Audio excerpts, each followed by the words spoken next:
ইয়া আইয়ুহাল্লাযীনা আমানুত্তাকুল্লাহ ওয়া কুনু মা'আস সাদিকিন।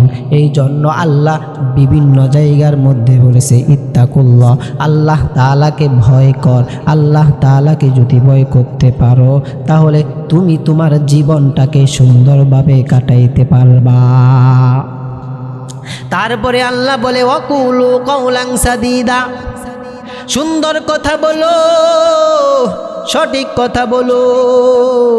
সুন্দর কথা বলার জন্য আল্লাহ বলেছে ওরে নবীর উম্মতের দল, সুন্দর কথা হলো মায়ার নবী বলে মান ক্বালা লা ইলাহা ইল্লাল্লাহ দাখালাল জান্নাহ, যেই ব্যক্তিটা পড়ে লা ইলাহা ইল্লাল্লাহ দাখালাল জান্নাহ, সেই জান্নাতে প্রবেশ করে।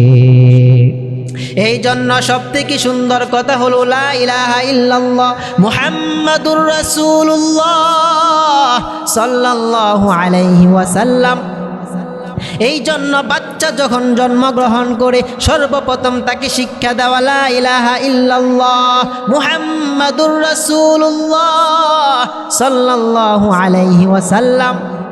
কারণ এই বান্দা যদি সর্বপ্রথম লা ইলাহা ইল্লাল্লাহ পড়তে পারে তাহলে এই বান্দা বান্দির দ্বারা কোনো গুনার কাজ হবে না, অন্যের হক নষ্ট করতে পারে না। সেই বান্দা আল্লাহর হুকুম নবীর তরিকা অনুযায়ী জীবন পরিচালনা করবে। এই জন্য আল্লাহ বলে ওয়াকুলু কাওলান সাদীদা, সুন্দর কথা বলো, সত্য কথা বলো। সুন্দর কথা যদি তুমি বলতে পারো, সত্য কথা যদি তুমি বান্দা বলতে পারো তাহলে তুমি দুনিয়াতেও কল্যাণ আখিরাতেও কল্যাণ। দুনিয়ার মানুষও তোমাকে ভালোবাসবে, আখিরাতের মধ্যেও আল্লাহ তাআলা তোমাকে ভালোবাসবে। এই জন্য গোলাম ওয়াকুলু কাওলান সাদীদা, সুন্দর সুন্দর কথা বলো। মায়ার নবীর দরবারে এক সাহাবী এসে গেল, আসিয়া বলে ও মায়ার নবী আমার, দুনিয়ার মধ্যে ইসলামের মধ্যে অনেক হুকুম আহকাম আছে, ও নবী আমার ওই সমস্ত হুকুমগুলোর মধ্যে আমাকে এমন একটা হুকুম বলে দিন যেই হুকুমটা আমি সব সময় আমল করতে পারবো, যেই হুকুমটা আমি সব সময় করতে পারবো। মায়ার নবী বলে সাহাবী তুমি তোমার জীবনটাকে এমনভাবে কাটাও যে তুমি তোমার জিহ্বাটাকে জিকির দ্বারা বিজাইয়া রাখো। অর্থাৎ তুমি তোমার জিহ্বাটাকে জিকির দ্বারা বিজাইয়া রাখো। এর নবীর উম্মতের দল, মায়ার নবী বলেছে তুমি তোমার জিহ্বাটাকে জিকির দ্বারা বিজাইয়া রাখো। জিকির দ্বারা বিজাইয়া রাখার জন্য মায়ার নবী বলেছে এই জন্য গোলাম তুমি তোমার জীবনটাকে এমনভাবে পরিচালনা করো যেন করে তোমার জীবনটাও জিকির দ্বারা ভরপুর হয়ে যায়। জিকির এমন একটা ইবাদত, যে ইবাদত 24 ঘন্টা করা যায়। নামাজ 24 ঘন্টা পড়া যায় না, রোজা সব সময় রাখা যায় না, অন্য অন্য অনেক হুকুম আহকাম আছে যেইগুলো সব সময় করা যায় না। কিছু কিছু হুকুম আছে সব কিছু সব সময় করা যায় না, কিন্তু জিকির এমন একটা ইবাদত যেই ইবাদতটা সব সময় করা যায়। বান্দা ঘুমাইতেছে জিকির করা যায়, ঘুমাইলে কি জিকির করা যায় নাকি? জিকির করা যায়। বান্দা তুমি ঘুমাইতেছো, তোমার হাতের উপরে এরকম ভাবে মাথাটা রাখিয়া তুমি দোয়া পড়ে ঘুমাও, আল্লাহুম্মা বিসমিকা আমুতু আহইয়া। দোয়া পড়ো, আল্লাহুম্মা ও রব্বুল আলামিন বিসমিকা আমুতু, আমি তোমার নামে মৃত্যুবরণ করতেছি, আমুতু ওয়া আহইয়া, এবং তুমি আমাকে জীবন দান করবা। এটা হলো ঘুমের দোয়া। এই ঘুমের দোয়াটা যদি বান্দা পড়তে পারো তাহলে মায়ার নবী বলে এই ঘুমের দোয়াটা পড়ার পরে যদি বান্দা তুই ঘুমাও তাহলে ঘুমের সময় যতটুকু ছিল ততটুকু সময় পর্যন্ত জিকির করলে যে সওয়াব হইতো সেই সওয়াব আমলনামার মধ্যে উঠে যায়। এই জন্য জিকির করা, নবীর তরিকা অনুযায়ী চলা। বাথরুমে গিয়েও জিকির করা যায় কিভাবে? লা ইলাহা ইল্লাল্লাহ, লা ইলাহা ইল্লাল্লাহ, এভাবে না।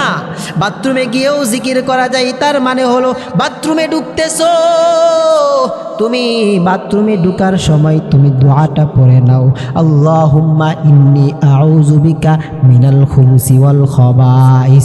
বাথরুমে ঢুকতেছো, বাথরুমে গিয়া তুমি এমনভাবে দোয়া পড়ে বাথরুমের ভিতরে ঢুকো। বাথরুমের ভিতরে ঢুকার সময় এই দোয়াটা পড়ে যদি ঢুকতে পারো, যতটুকু সময় পর্যন্ত বাথরুমে থাকবা ততটুকু সময় পর্যন্ত তোমার আমল নামার মধ্যে সওয়াব। বান্দা খানা খাইতেছো, দোয়া পরে খানাটা খাও, বিসমিল্লাহি ওয়া আলা বারাকাতিল্লাহ। খানার সময় অনেক সময় মানুষ বিসমিল্লাহ বলতে ভুলে যায়, ওই সময় স্মরণ হওয়ার সঙ্গে সঙ্গেও আবার দোয়া আছে, বিসমিল্লাহি আউয়ালাহু ওয়া আখিরা। এই দোয়াটা পড়ে ফেলবা, তাহলে তোমার আমল নামার মধ্যে সওয়াব। এই জন্য নবী বলে, উম্মত, জিকির এমন একটা ইবাদত যেই জিকিরটা সব সময় করা যায়। এই জন্য জিকির সব সময় করা যায়। মায়ার নবী বলে, আল্লাহ বলে, গোলাম অকুলু কওলান সাদীদা, সত্য কথা বলো। মায়ার নবী বলে, তুমি সব সময় জিকির করো, এটাও একটা সত্য কথা। হযরত মুআজ রাদিয়াল্লাহু তাআলা আনহু বিদায়ের সময় মায়ার নবীর কাছে এসে বলল, নবী আমার, আমাকে এমন একটা আমল বলে দিন যেই আমলটা সব থেকে প্রিয় আল্লাহর কাছে। এমন একটা আমল আমাকে বলিন যেই আমলটা আল্লাহর পছন্দ। মায়ার নবী বলে, মুআজ, তুমি তোমার জীবনটাকে এমনভাবে রাখবা, জীবনটাকে এমনভাবে পরিচালনা করবা যে আজরাইল তোমাকে যখনই এসে যায় নেওয়ার জন্য, এই সময় যেন তোমাকে আজরাইল জিকির অবস্থায় পায়, তোমাকে যেন আজরাইল এসে জিকির অবস্থায় পায়, আর জিকির অবস্থায় যেন তোমার জানটা কবজ করে। এমন সময় এমন অবস্থায় তুমি সর্বদা থাকবা। তার মানে হলো তুমি 24টা ঘন্টায় আল্লাহর জিকির করবা। বিদায়ের সময় বলতে বুঝাইল, হযরত মুআজ রাদিয়াল্লাহু তাআলা আনহুকে মায়ার নবী ইয়ামান দেশের মধ্যে পাঠাইলেন। ইয়ামান দেশের মধ্যে পাঠাইলেন আমির বানাইয়া, কারণ ইয়ামান দেশের মধ্যে দ্বীনের দাওয়াত দেওয়ার জন্য নবী পাঠাইলেন। দ্বীনের দাওয়াত দেওয়ার জন্য, মানুষদেরকে জাহান্নাম থেকে জান্নাতের পথে আনার জন্য নবী ওই ইয়ামান দেশের মধ্যে মুআজ রাদিয়াল্লাহু তাআলা আনহুকে পাঠাইলেন। ওই সময় মুআজ নবীর কাছে এসে বলল, ও মায়ার নবী আমার, আমাকে এমন একটা আমল বলে দিন যেই আমলটা আল্লাহর কাছে সবথেকে পছন্দ। এই জন্য মায়ার নবী বলে, উম্মতের দল, সর্ব অবস্থায় তুমি তোমার জবানটাকে জিকিরের মাধ্যমে ভরপুর করে দাও।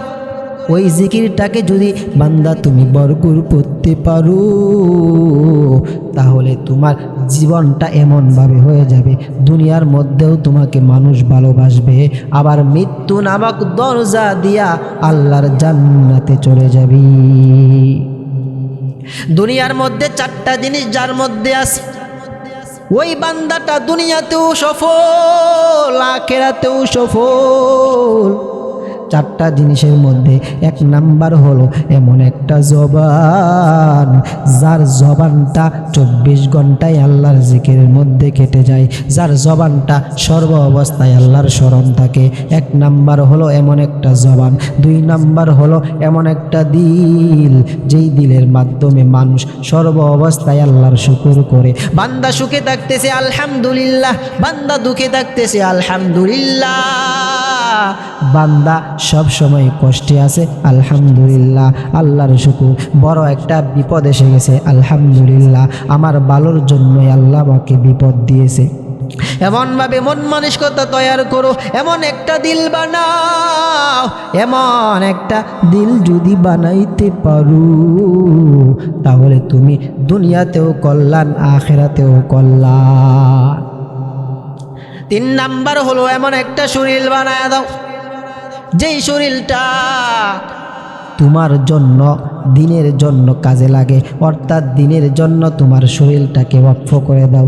দিনের জন্য তোমাকে অনেক মারধর করবে, দিনের জন্য তোমাকে অনেকে লাঞ্ছিত করবে, অনেকে অপমানিত করবে। দিনের জন্য, দুনিয়ার জন্য নাই, ইসলামের জন্য তোমার উপরে আঘাত আসবে। এমন একটা শরীর বানাও, এমন একটা শরীর যদি বানাইতে পারো তাহলে তুমি দুনিয়াতেও সফল, আখিরাতেও সফল। 4 নাম্বার হলো তুমি এমন একটা স্ত্রী যেন তোমার কপালে গ্রহণ হয়, তোমার কপালে যেন এমন একটা স্ত্রী আসে যে স্ত্রীটা সুন্দরভাবে পর্দা করে জীবন পরিচালনা করে, অন্য পুরুষের সঙ্গে যেন কথাবার্তা না বলে, অন্য পুরুষের সঙ্গে এমনভাবে যত গুনার কাজ আছে সমস্ত গুনার কাজ থেকে যেন বেঁচে থাকতে পারে।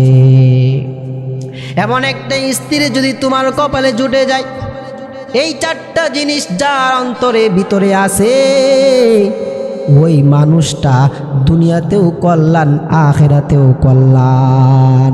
এই জন্য নবীর উম্মতের দল, মায়ার নবী বলে উম্মতের দল, দুনিয়ার মধ্যে তোমার জীবনটাকে একেবারে জিকির দ্বারা পরিবর্তন করো।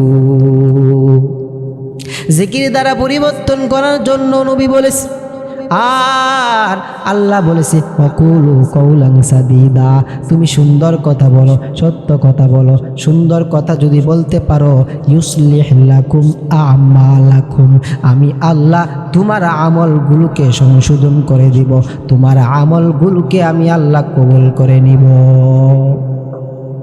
আমলগুলো কবুল করিয়া ইয়াগফির লাকুম যুনুবাকুম, আমি আল্লাহ তোমার জীবনের সমস্ত গুনাহগুলো মাফ করে দিব। সুবহানাল্লাহ, আল্লাহ তাআলা আমাদের জীবনের সমস্ত গুনাহ মাফ করে দিবে। কখন? যদি একমাত্র আল্লাহ তাআলার হুকুম, নবীর তরিকা অনুযায়ী জীবন পরিচালনা করতে পারে। এইভাবে যদি আপনার আমার জীবন পরিচালনা করতে পারি তাহলে আপনার আমার জীবন দুনিয়াতেও সফল, আখিরাতেও সফল। এরে নবীর উম্মতের দল, দুনিয়ার মধ্যে যেহেতু চিরস্থায়ী থাকা যাবে না, একদিন না একদিন মৃত্যুবরণ করতে হবে।